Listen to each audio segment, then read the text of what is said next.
Right. So about entrepreneurship, about entrepreneurship.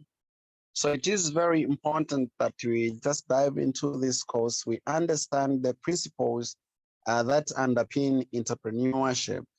And so mainly in today's Unity, we just have to look at the nature of entrepreneurship. We'll look at the historical origin of entrepreneurship, try to give some definitions to entrepreneurship and entrepreneur. We'll try to define entrepreneurship and entrepreneur.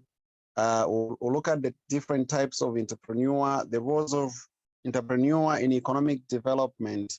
We'll further the conversation by looking at some entrepreneurial competence and environment, where we will examine the entrepreneurial mindset. We'll also try to look at the entrepreneurship and its own environment. The concept of creativity, innovation, and entrepreneurship is also one of the things that we are going to consider as we'll be winding up our session. So as we'll be winding up the conversation, we'll look at the concept of creativity, innovation, and entrepreneurship. And if possible, try by all the means to differentiate or look at the differences between the two, okay? Between the three, among the three, the creativity, innovation, invention, yeah. And then from there, we'll try to go through some questions if time will be allowing, and that will be the end of today's session. Sounds very packed, but that is how it is. So we may try by all the means to understand or ask ourselves who an entrepreneur is, but what we have to understand is that the word entrepreneurship did not originate from an English word. Instead, it originated from the French word entrepreneur, all right? Entrepreneur, if you are to pronounce it like that. That's where it did originate. So if you are to give a historical setting of entrepreneurship, you know, before 1700s, there was no entrepreneurship as per se. But what used to happen is that there were some people that were being given the contracts or tenders by the government to provide some goods and some services to the government. Usually that was done at a fixed rate, okay? Those people, all right, those people, they were called the entrepreneurs. They were being given that opportunity by the government many years ago. When it reached 1700, what happened is that Richard Cantillon, right, was the first person to define entrepreneurship and said an entrepreneur actually is a risk taker. And that was the evolution of entrepreneurship briefly. So you find that from that time, people started realizing that if they can, you know, take these opportunities that are provided, they can merchandise, if they can sell goods and services, then they can be able to better their own economies. That was realized in the 19 and 2000s. So now, what is entrepreneurship? So many people have tried to define entrepreneurship in different ways, okay? But there are so many attributes that can help us to give maybe a high quality definition, let me call it like that, to entrepreneurship. And so if we are to define entrepreneurship, we would say, based on some underpinning factors, an entrepreneur is any person who creates and also develops a business idea and takes the risk of setting up an enterprise to produce a product or a service which satisfies the customer needs.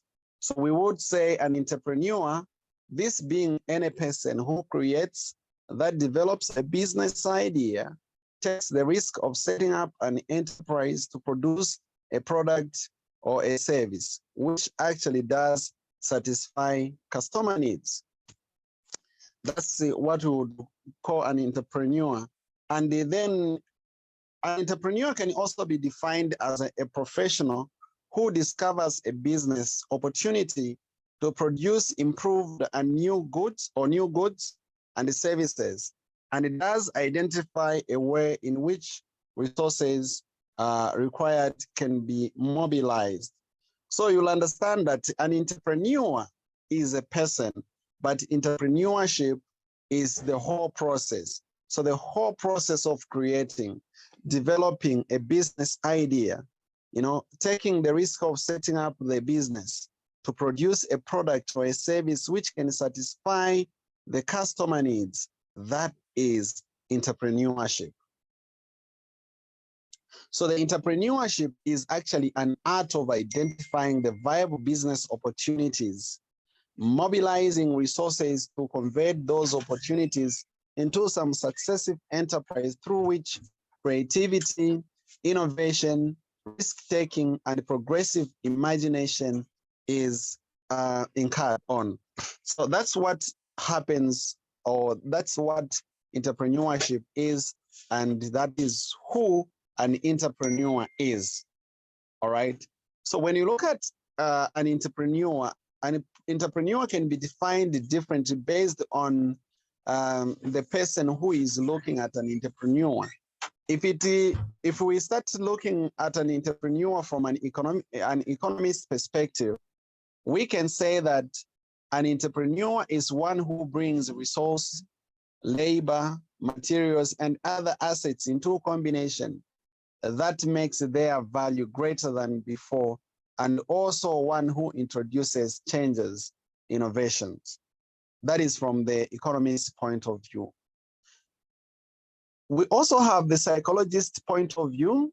A psychologist would define an entrepreneur and say it's just any person typically driven by certain forces need to obtain or attain something, to experiment, to accomplish, or perhaps to escape the authority of others.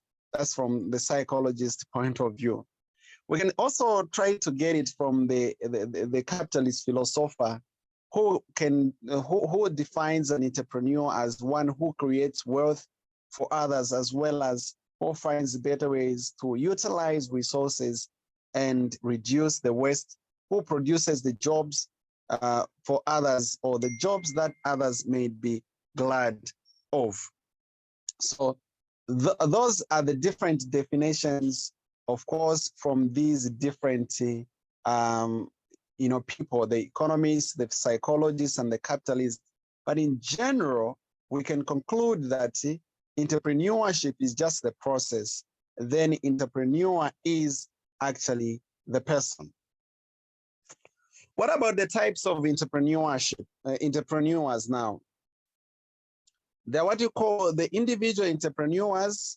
With the individual entrepreneurs, this one is an individual, is a person or an individual who starts or acquire or franchises their own independent organization.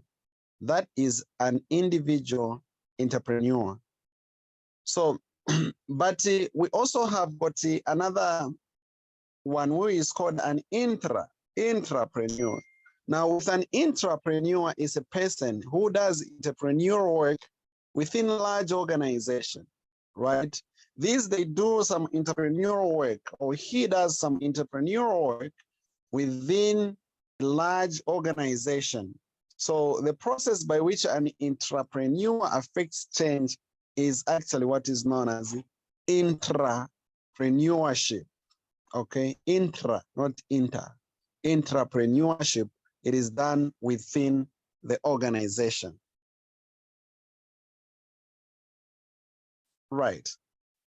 So now, what are some of the roles now of entrepreneurs in economic development, right? So number one, they improve. They lead to an improvement in the per capita income and wealth generation of the company.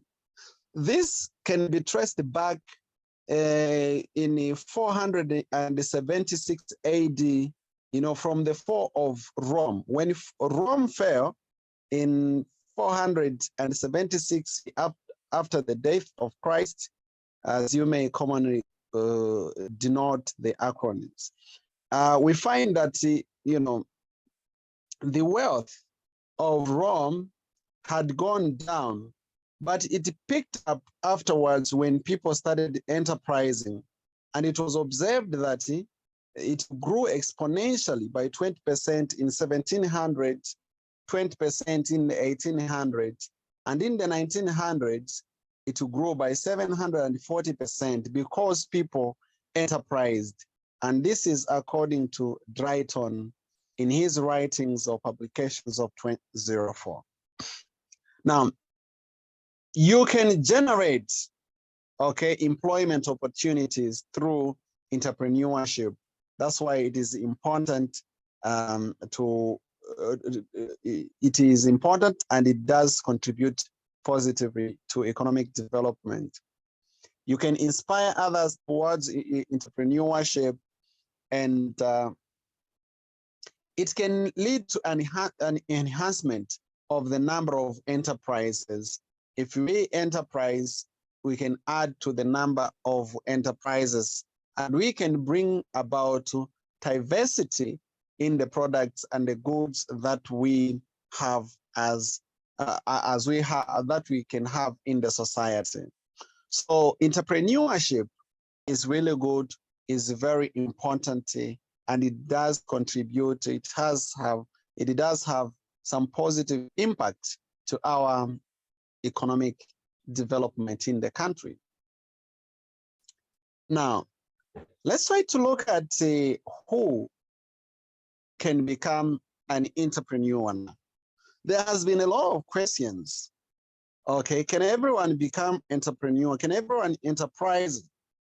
Okay, so usually the young professionals, okay, usually these, the highly educated young people, usually they tend to start up their own things. The inventors, the people who are able to develop an innovation, okay, they have decided to make maybe a career of presenting that innovation to the market, then they can enterprise. Even the excluded can enterprise, okay? Usually some people tend to an entrepreneurial career because nothing is open to them, and that does happen. So you find that when people have tried out some things and things don't seem to work, then they decide to enterprise. So now, what are some of the qualities of an entrepreneur? Number one, an entrepreneur seeks opportunities, okay? An entrepreneur seeks opportunities. An entrepreneur perseveres, okay? As an entrepreneur, you have to persevere. You don't have to, meet a single challenge, then you're knocked down, you give up. You have to be persistent. An entrepreneur is a risk taker and always does demand efficiency and quality. An entrepreneur seeks information. He sets the goals. An entrepreneur plans. An entrepreneur persuades and it does network, and they build self-confidence. Entrepreneurs listen to others, and usually they do demonstrate leadership. Those are some of the qualities of entrepreneurs, okay? As an entrepreneur, you should be able to be there looking for opportunities all the time. Look for opportunities. As an entrepreneur, you have to endure, okay? You should be able to take, of course, a calculated risk. I should emphasize that the risk that you're taking is not just any other risk, but the calculated risk. You should not be, you should not easily reach the point where you're complacent. Instead, you should always seek efficiency and high quality. Be there to seek information. Be able to set the goals that are supposed to be smart, and always be planning as an entrepreneur. You will not end there. You will need to develop the skill of persuading people and be there to network with others. You will need to build your own confidence, and you will need to listen to others even as you demonstrate leadership as an entrepreneur. That is very, very important. On the perseverance, you can even pick an example of Thomas Edison. You have heard that Thomas Edison tried out a lot of things. You know, his teacher declared to the parents that the boy was, you know, he was stupid and dumb, that he would not do anything. And because of that, he was removed out of school. Okay. But he tried out to do a lot of things to pursue his, passion until he was able to discover and develop. Now we have an electronic bulb because of his perseverance. Okay. So as an entrepreneur, you are supposed to take the risk by setting your own objectives. Okay.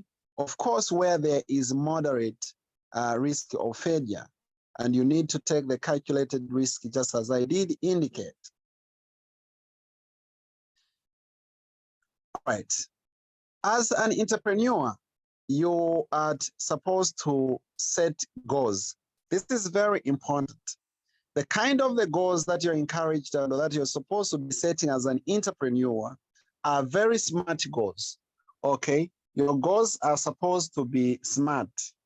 Now, what do we mean by the goals that are smart? This is very important. Number one, the goals that are smart, specific. So the goals are well defined. They are usually forecast.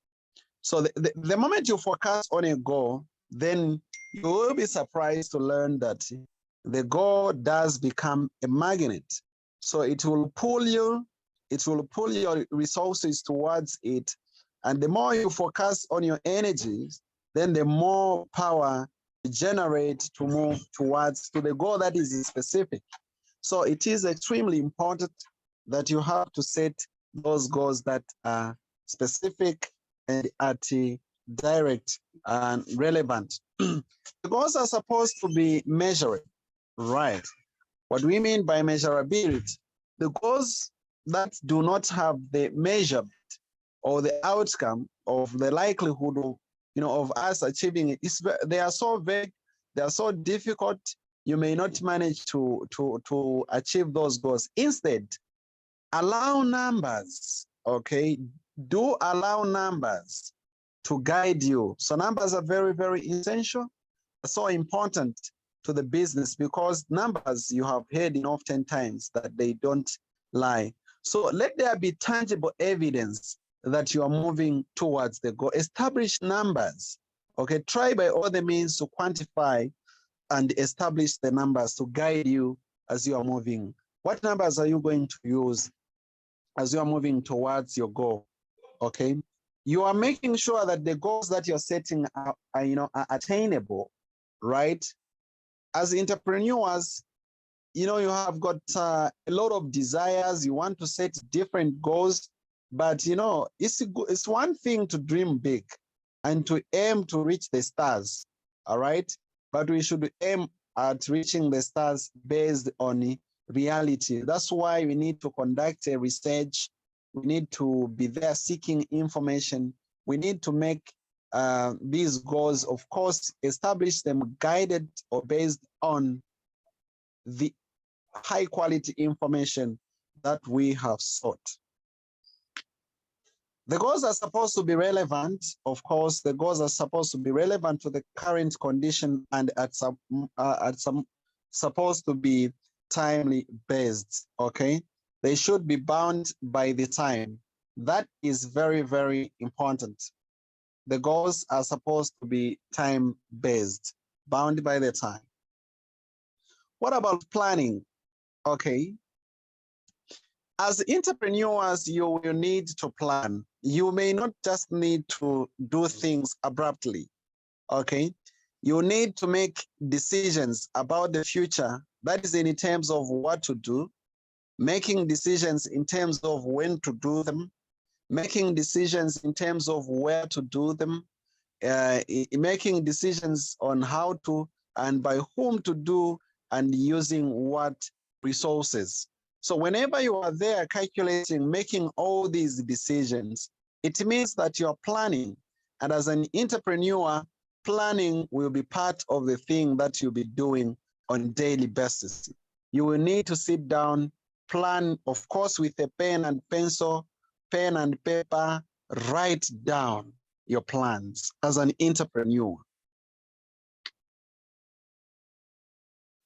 You know, the way of convincing someone to get something or make a decision in your favor is called persuasion.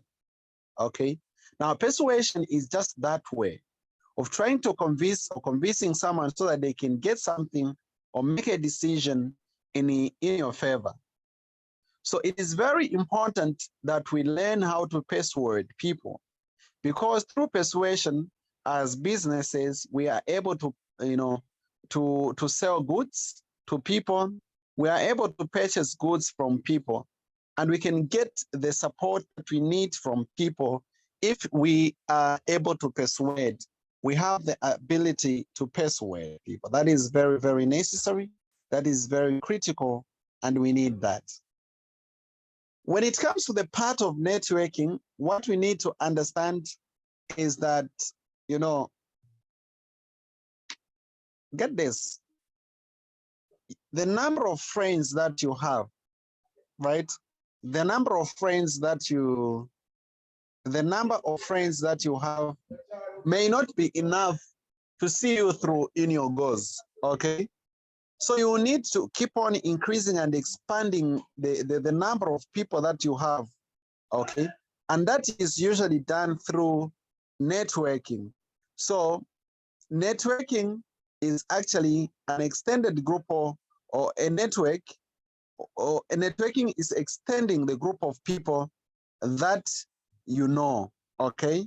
Trying to do that, you increase the number of people that you know. You'll have to build confidence, just as I did indicate.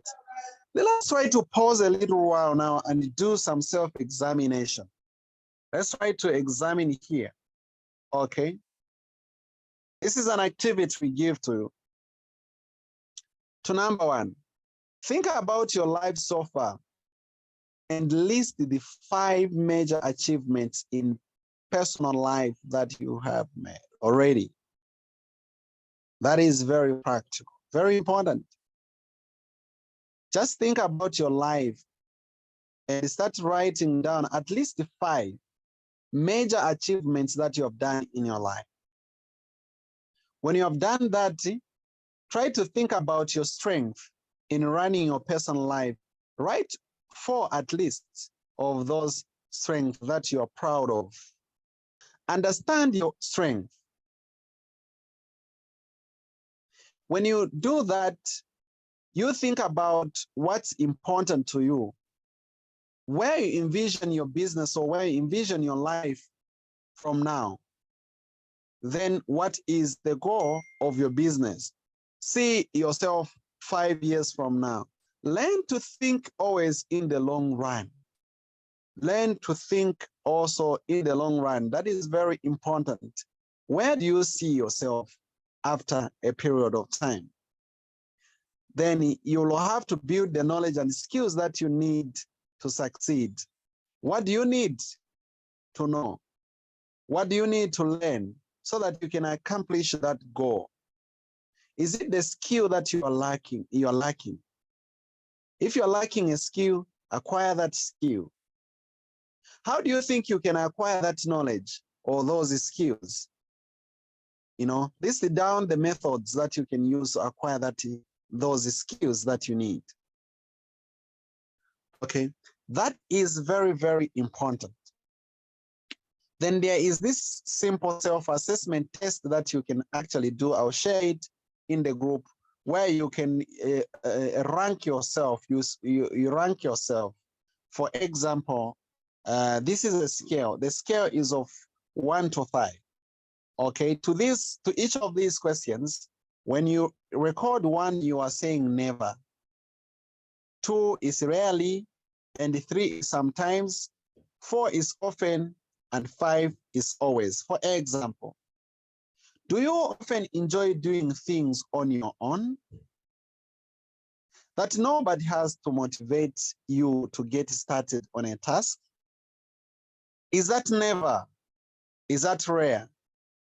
Is that sometimes? Is that often? Is that always?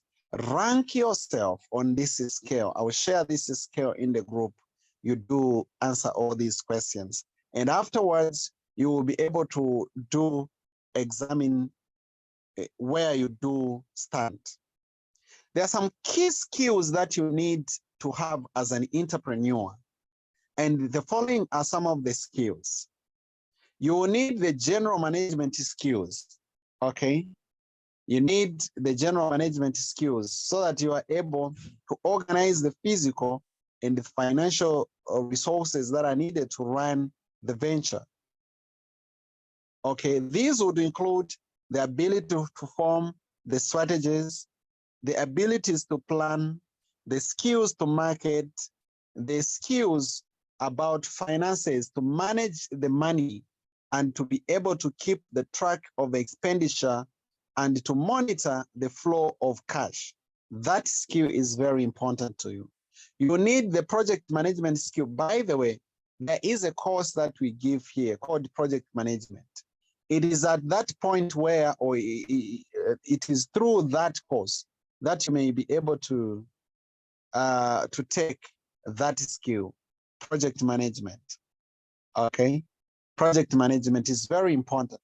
It will give you the ability to organize the project, to set specific objectives, to set schedules, and to ensure that the necessary resources are in the right place for the at the right time.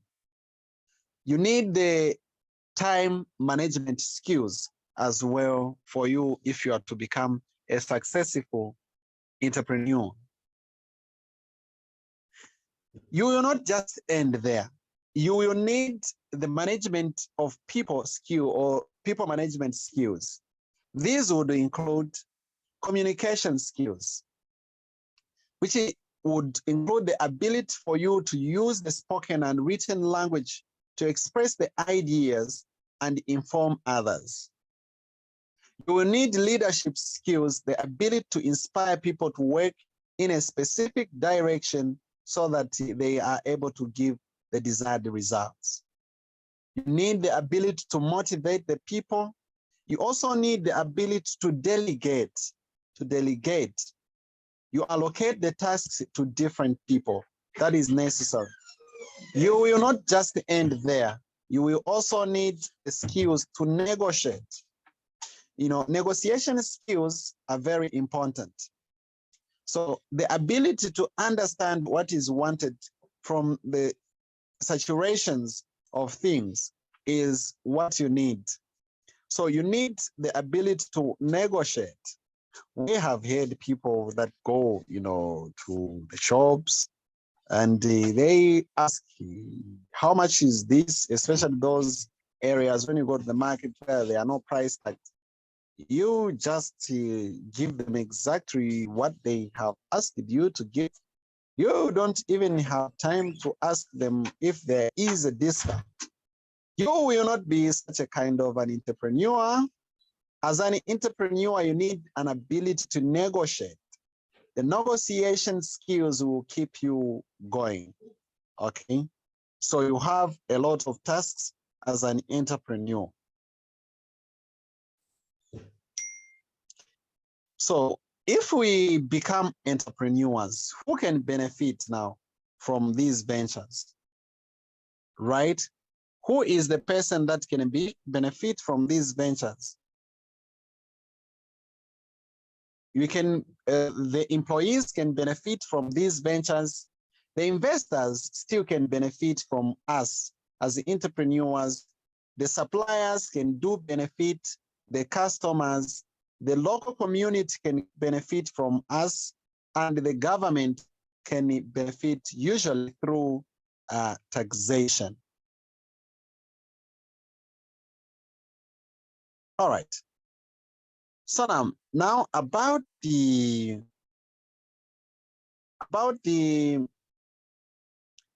issue of the environment in which we live in, or in which we operate as entrepreneurs. It is important that we understand that there are some of the key factors that can affect our operations, all right? And these would include some economic factors, okay?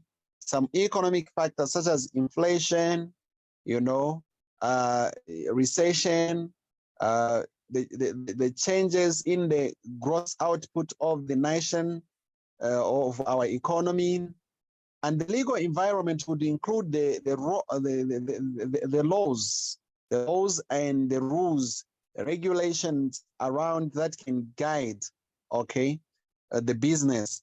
Those, they still have an impact.